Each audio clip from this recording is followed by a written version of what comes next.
Hello friends, my name is Rohit Bansal and in today's session we shall focus on security risk assessment and necessary follow up actions to manage security of a system as per organization or application requirement. Cyber security is about securing information and communication systems from attacks, accidents and failure with the aim of protecting operations and assets of application driven by cyber physical systems. In fact, managing security of assets is a process that ensures to achieve desired level of security goals. For example, confidentiality, integrity, availability of operations that is expected from the target information and communication systems. Security in both terms physical or logical needs technology and a proper management of the technology when it is being deployed and used. This leads to a number of issues such as upgrading technology, migrating technology, replacing technology and compliance etc. For example, an enterprise puts a high-end firewall as its perimeter security. However, the security or network administrator occasionally checks the event log, never serious for upgrading the existing firewall, not interested for compliance certificate. In such scenario, the high-end firewall cannot prevent an enterprise being secured from the intruders. In fact, breaking the existing secure enterprise is quite easier than preventing it from the clever hackers. As a consequence, technology in the context of information security cannot find its promised secure path unless it is properly maintained and managed as per the application requirement. One can visualize the technology perspective on information security from the following viewpoints. View number 1, what technology fits in a given application? How does one select a perfect candidate out of several promising ones? Now, let us understand this. The various entities involved in the application such as server, client, gateway, token, user etc. Check the communication medium, public or private. Measure the value of the product. For example, is it worth protecting $1 million asset by investing $10 million for its security?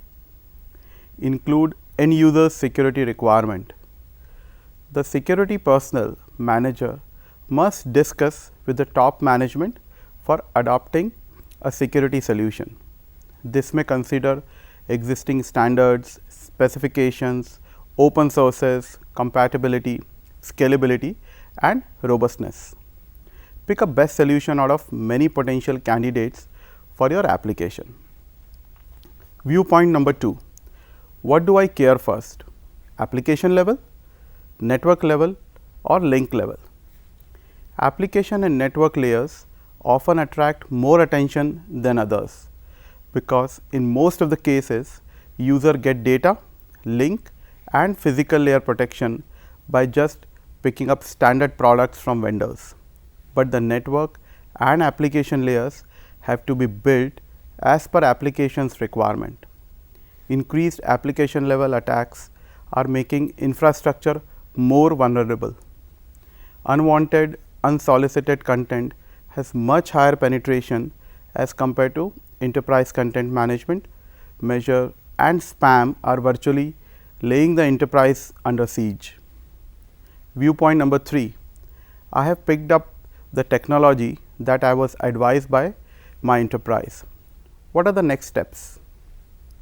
Lack of unison between early warning and detection mechanism lead to reactive solution approach.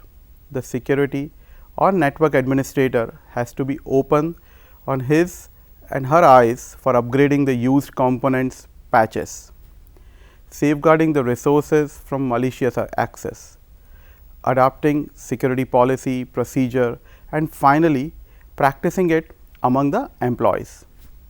Viewpoint number 4, should system change management policy be adopted?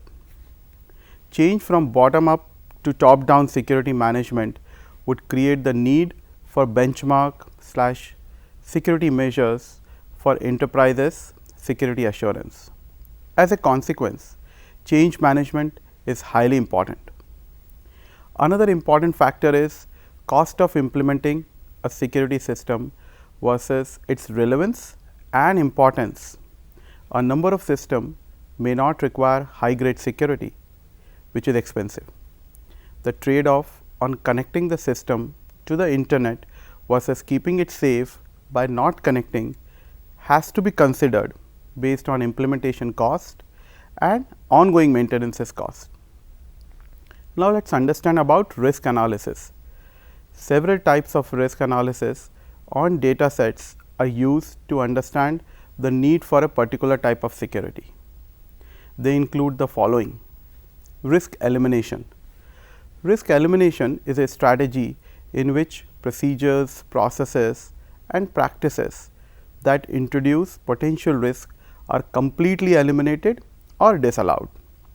Such systems include mainly military top secret systems, wherein complete physical protection, monitoring, entry exit requirement and the like are strictly followed. Risk avoidance or aversion. Risk avoidance or aversion is a strategy in which certain procedures, processes and practices that introduce potential risk are avoided at most of the times, but on occasions when needed, these risky procedures and practices are allowed. The difference between risk elimination and risk avoidance is that in the latter, the potential for risk is recognized and possibly monitored or followed up also. Military installation in the field or operational business system in the field follow this procedure. The next one is risk mitigation or minimization. Risk mitigation or minimization is a strategy in which certain procedures, processes and practices that introduces potential risk are explicitly minimized, but not avoided completely.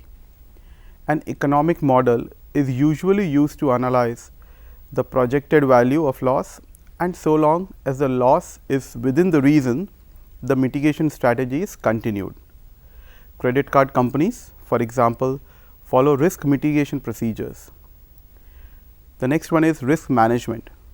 Risk management is a strategy in which certain procedures, processes and practices that introduces potential risk are themselves managed in a systematic manner with appropriate cost models.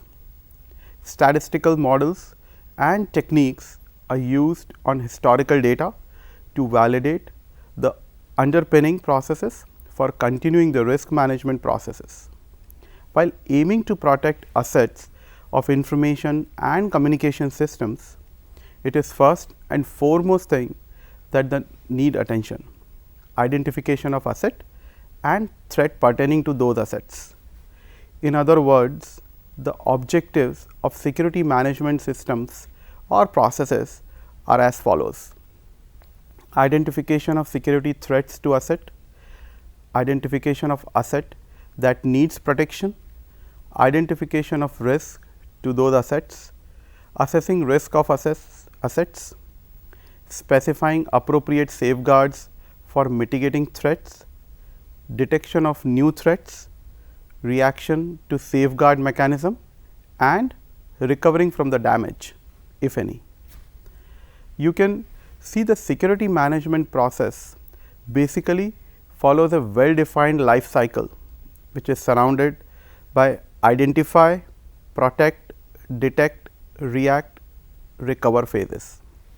Based on the organizational profile, information security officer or the designated authority can initially apply the baseline approach, industry practices for protecting organization assets from known vulnerabilities and potential threats.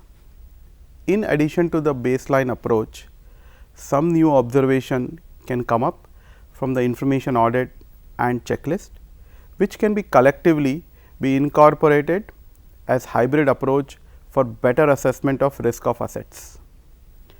Security policy is a formal set of rules by which people, they can be external or internal, given access to organization information and communication system that asset must abide. The security policy of the organization should make it clear what is protected and why. It should also articulate security objectives, procedures and controls. It should provide basis to resolve conflicts.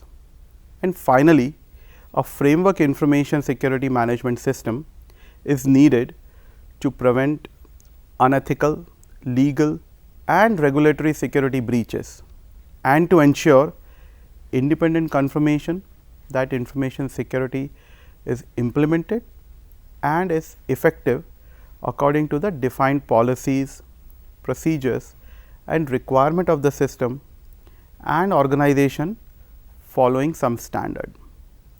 An ISMS is a framework of policies and procedures that includes all illegal, physical and technical controls involved in an organization's information risk management processes.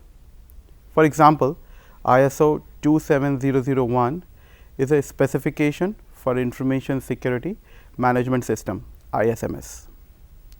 Once target controls as per organizational security policy have been implemented, employees of the organization should be trained about the controls, checklist and follow up actions.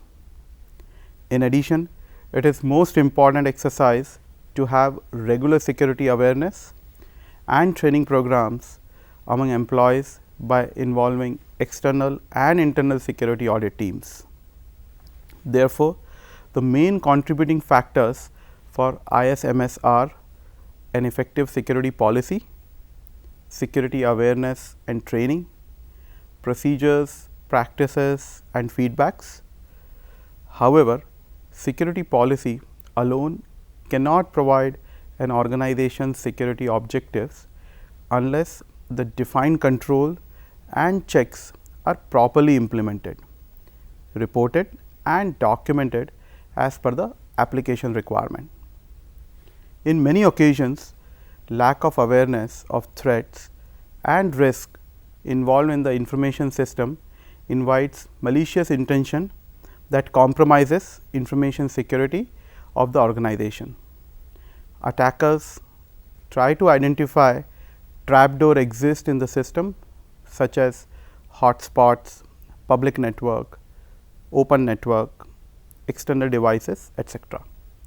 Attacker will first gather all such information before launching any attack to the information system. We should note that the many big corporates fail to protect their system as well as the customers because of lack of awareness of threats and risk involved in the information system. Wide open network policies, weak password, no password or anonymous FTP. The other one is network traffic is unprotected. Network traffic can be monitored and captured. Now, in addition to the above mentioned factors, the following factors play an important role in managing organizational information security. The first one in that is the lack of indoctrination as a security issue. It has been observed in high secure system that people trained in secure processes and practices make mistakes that lead to loss or leakage of data. In systematic process of indoctrination of organizational objective and the need for security data is therefore very essential.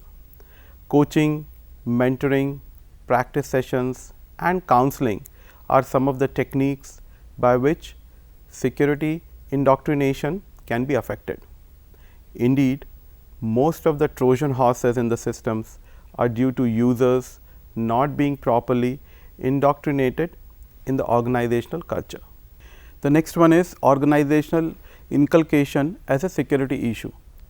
Even with proper procedures, processes and practices, the lack of relevant cultural inculcation processes to instill the need for security can lead to data or information being lost.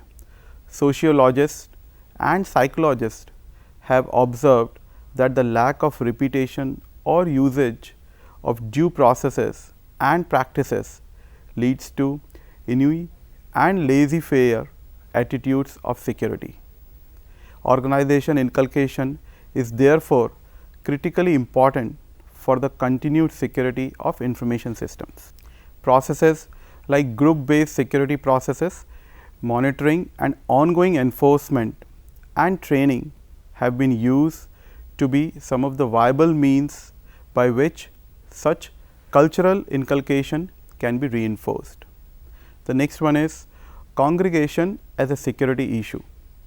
It has also been observed that when people of the same type, for example, group of professionals working in the same or similar organization congregate, they may tend to discuss issues.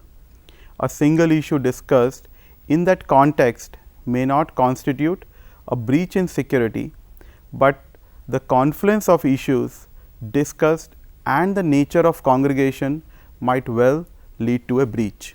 Therefore, in a number of scenarios, possibility exists for a congregation of people to leak or breach security, unless they are cognizant of the issues. The next one is open processes as a security issues.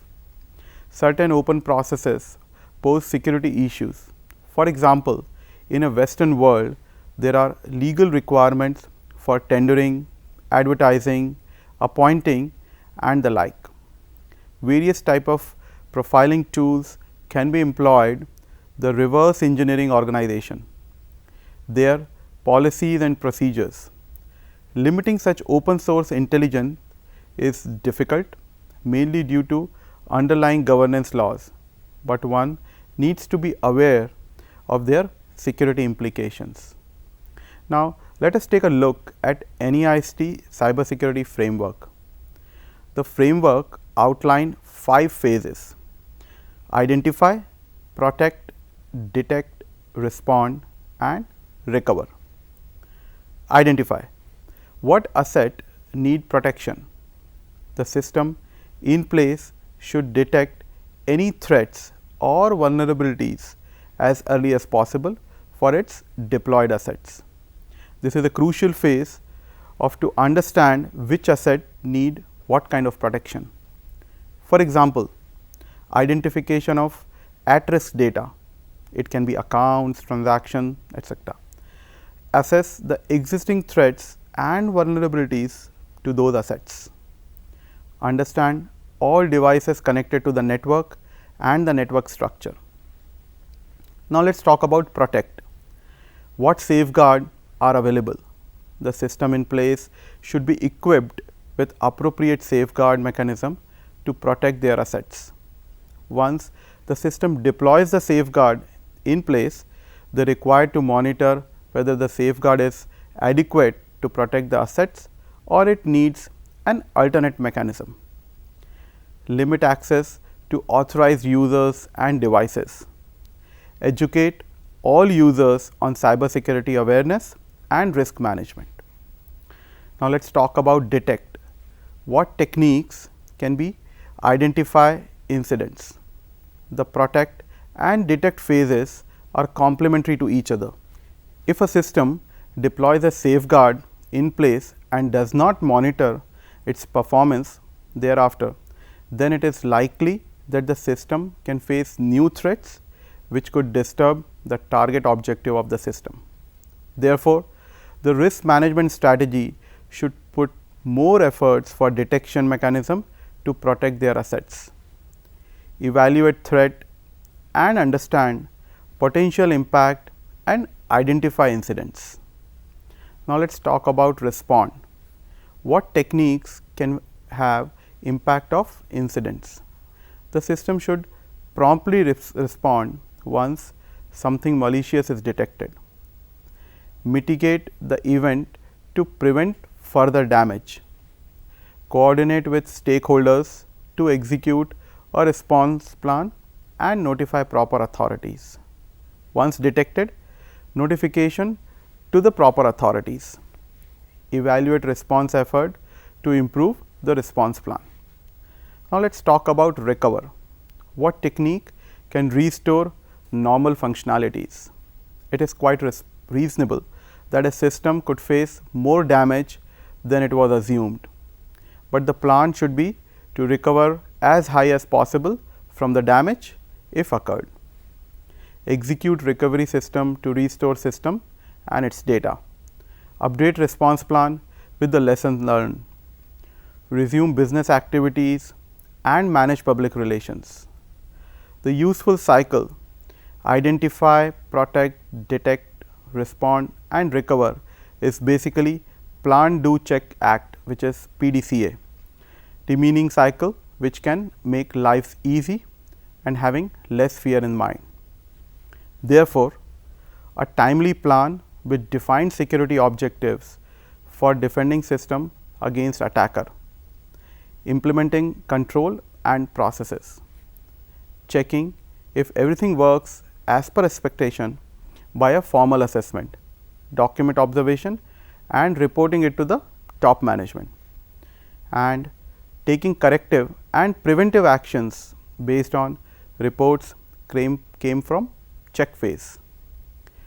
Would implicitly assess risk involved in a system and address issues that need actions from the authority. If this PDCA is managed with care by the designated personnel responsible for protecting organizational asset, then the organization can achieve its target security objectives without facing unintended incidents. It is noted that information communication security is a system level problem and can be adequately addressed if both technological and organizational values are considered simultaneously. Organizational structure is characterized in terms of networks of relations that link people, knowledge and tasks, as well as the procedures, institutional arrangements for changing the number of certain factors. For example, hiring and firing procedures, training procedures, etc. One of the major security problem in the organization today is the lack of awareness about the security, even as personnel expose their passwords or passphrases. In most of the cases, organizations are attacked by the insider, typically their own employees, then the outsider, which is so called hackers. Therefore, it is very crucial for an organization to educate their own employees in the proper use of passwords and the impact of loss due to misuse. Continuous awareness about an organization's critical information is other concern that the management has to consider. Senior management should analyze the personal vulnerability in addition to having a handle on the knowledge management procedures and information warfare that is relevant to their organization. Now, let us summarize this. Security risk management is an essential task that every organization needs to perform with utmost care in order to avoid unusual or catastrophic incidents. What information security officer or designated person should do, this include the following, but it is not limited to these points, but it includes the following. The first one is analyze gaps between current state and target profile in organization. Then evaluate potential consequences from the gaps. Then determine which gaps needs attention with priority in your mind. Then identify actions to address those gaps. Perform cost benefit analysis on actions. Then prioritize actions. Then you have to implement those prioritized actions. Then collect feedback from all the stakeholders and respond those appropriately. It is prudent that making people aware about information security for protection of assets, system or organization and managing risk involved in various security measures adopted in an organization should be a routine practice in every organization. I hope you would have liked it. Thanks.